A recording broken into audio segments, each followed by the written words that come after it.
So ayun nga, naghihintay nga po tayo mga kinsan, nandito na po tayo. So hindi po natin pwedeng, ayun nga, hindi natin pwedeng i-video yung bahay, ano, lalo na yung pinaka-pintuan nila.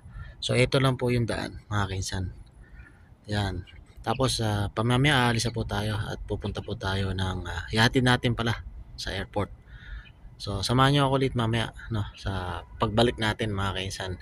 So atin pong part 2 ng ating video for today mga kaisan.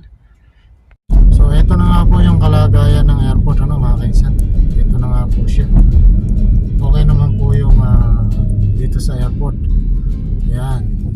So ang ginawa lang po natin, umikot po tayo para malaman nyo na po ang kalagayan. So open na po itong metro o yung tren, ano. Yan, marami nga pong nagbabakasyon mga kaisan. Maraming uuwi mga kaisan.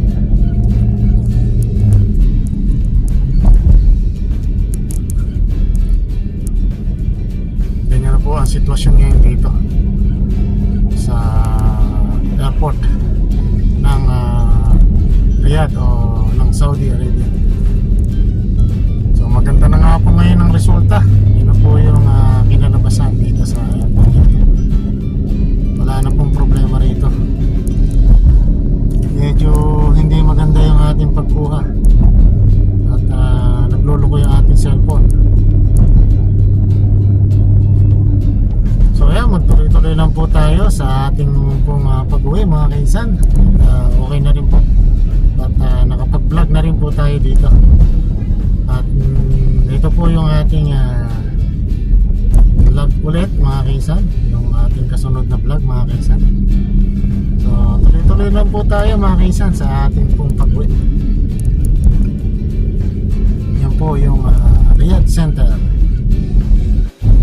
Ayun mga kaisan, at ayun, big shoutout po sa ating pong sumusubaybay sa ating pong vlog kay Alan Isguera Vlog, mga kaisan o mga pinsan ko, lalo na sa taga Nueva Ecija, Cabanatuan City.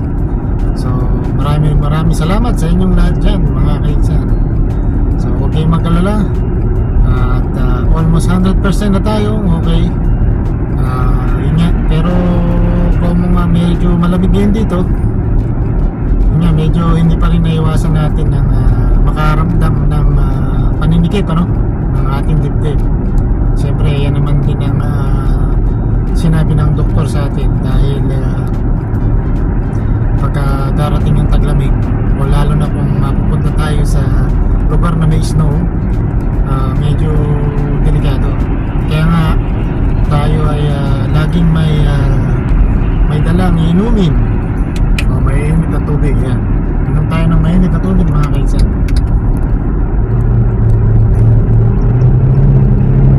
Medyo lumamig na rin yung ating tubig na mainit,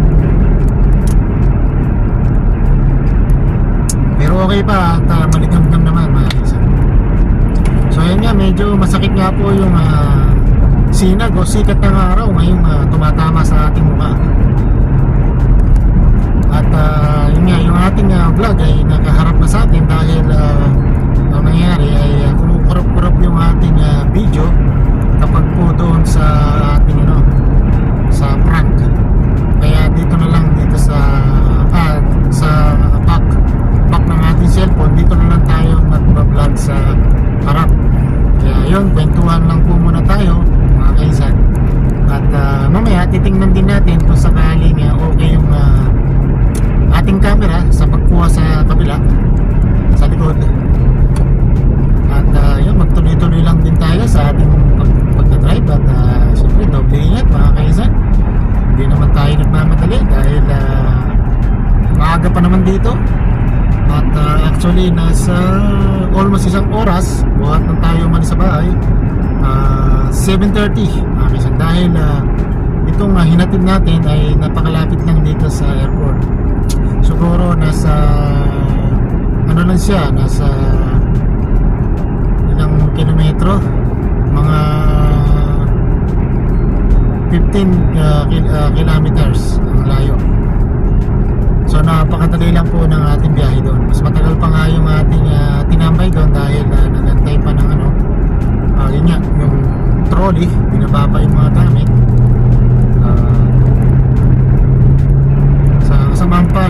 tayo natanggap.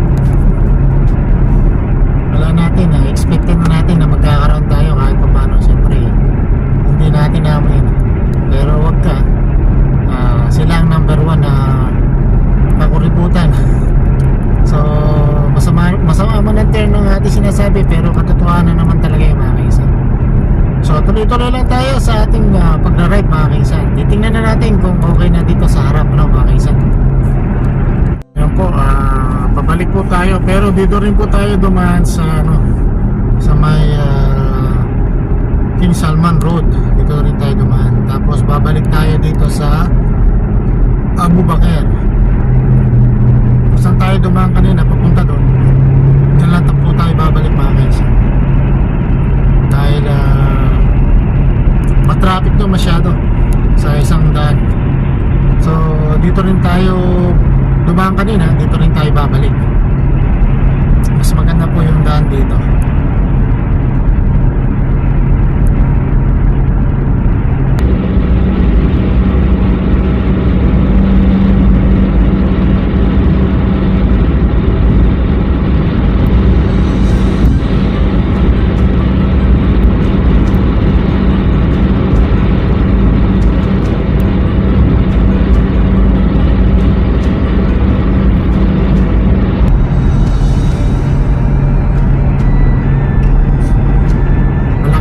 Yung pagbabago dito sa may airport, matagal-tagal din tayo hindi napunta ulit. Ngayon lang ulit tayo napunta. Malaki na po ang pinagbago, malaki na po ng in-improve, kasi nga ni-renovate pa yun. Gumagana na po yung yung sa connection sa train, o yung sa metro nila, gumagana na po siya. Dati ginagawa pa yon, ngayon okay na siya, open na lahat yung mga terminal, open na po siya. Binukod po kasi yung dyan, yung kung naalala nyo sa ating video, ibinukod yung dyan, yung domestic, nasa isang side po siya. Baon na po yung domestic bago yung international. 1, 2, 3, 4 na terminal. Tapos terminal 5 yung domestic mga kaisan. Ganyan po ang nangyari dyan sa airport ngayon, mga kaisan. Kaya yan po. At tuloy-tuloy lang po tayo sa ating pag-ride, sa ating pagmamaneho mga kaisan. At nandito na nga rin tayo sa papuntang Abu Bakr mga kaisan. Yung pala, meron pa pala isang exitan doon. So mag-exit na nga tayo dito.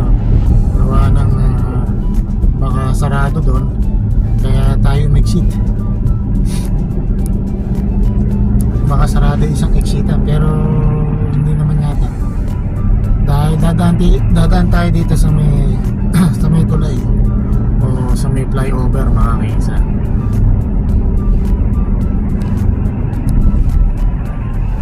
Ngayon nga po yung sitwasyon mga kaisan, kaya hindi natin magamit sa kabilang side, at kumukura po siya. So dito na lang po tayo sa front camera. Ayan, ganyan po siya, gumagalaw po siya mga kaisan. Ayan, papanik po tayo dyan sa may tulay mga kaisan. So hindi nga po pwede talagang i-video ng matagal, gawa ng kumukurap yung ating cellphone. Papunta po ito po yung papuntang Abu Bakr na, pauwi sa atin mga kaisan.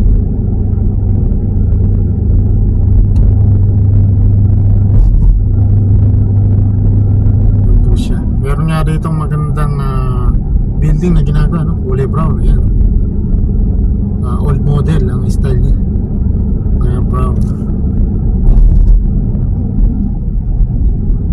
Yan po siya, ayan, hindi po talaga pwede mga kaisan. At ayun mga kaisan, at tuloy-tuloy lang po tayo sa ating pag-ride o ating pag-uwi mga kaisan. Bali siguro mga 20 minutes baka nasa bayan na tayo pag hindi traffic. alam ko traffic talaga rito sa Abubagan. Dahil ganitong umaga ay may pasok. Marami pong may pasok ngayon. Although bakasyon po yata ng mga school, ng mga bata. Kaya kahit pa paano may traffic pa rin. Siyempre yung mga nag-o-office, yun po yung may pasok. Katulad namin, may pasok pa rin, driver. Nandiyan sa lansangan, nagmamaneho tayo. At ayan, ang ating ginagawa ngayon, tayo ay nagra-ride mga kaisan. Nagra-ride, hindi para mamasyal, kundi para magtrabaho. Yun po yung ating trabaho. Although hindi naman mabigat yung pagmamaneho, huwag lang tayo masyadong nagbubuhat ng lalo na kung mabigat at yung masyadong napagod. Okay lang yung kahapon na ginawa natin na nagupit tayo ng halaman. Yun. Okay lang po yan mga kaisan. Malaking bagay po yun dahil alam nyo na pinawisan tayo at malaking bagay yun sa ating katawan.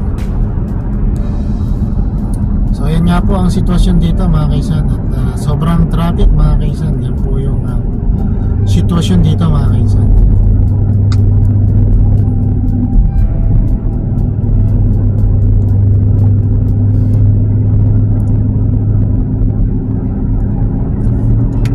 So exit muna tayo dito.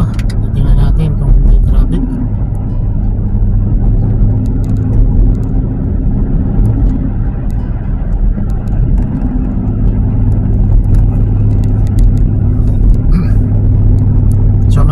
Mga kaisan, i-update ko na lang ngayon mga kaisan. Mamaya, pagka nasa bahay na tayo, ano? At kasi nga traffic. At medyo kailangan natin ng diskarte para tayo mabilis pauwi. Ayun mga kaisan, at nakauwi na rin tayo. Andito na tayo. Ayun, tinanghali tayo. At traffic gawa ng ganyan po kasi may pasok pa. Buti nga walang school kaya hindi masyadong ganong kabigat ang traffic. Pero kung may school ay doble po ang traffic. So ayan, nandito na po tayo sa ating pong kwarto. Ayan. At hanggang sa muli mga kaisan, dito ko na po tatapusin po yung ating simpleng video ngayong araw. At sana nagustuhan niyo pa rin po ang ating pong simpleng video. At ayan, medyo pagod tayo mga kaisan. So hanggang sa muli mga kaisan, sana pakisupport lang po ang ating pong YouTube channel, ano, o ang ating pong mga ginagawa pang video. Siyempre tuloy-tuloy na po yung paggawa po natin ng mga vlog ngayong 2026. So ayun, hanggang sa muli mga kaisan, dito ko natatapusin ang ating simpleng video ngayong araw. So sana panoorin niyo po ito ang part 2 mga kaisan. So ingat and God bless po mga kaisan. Ang sabi ko nga muli sa inyong lahat, life is better, better is life. So happy lang tayo mga kaisan. Bye bye.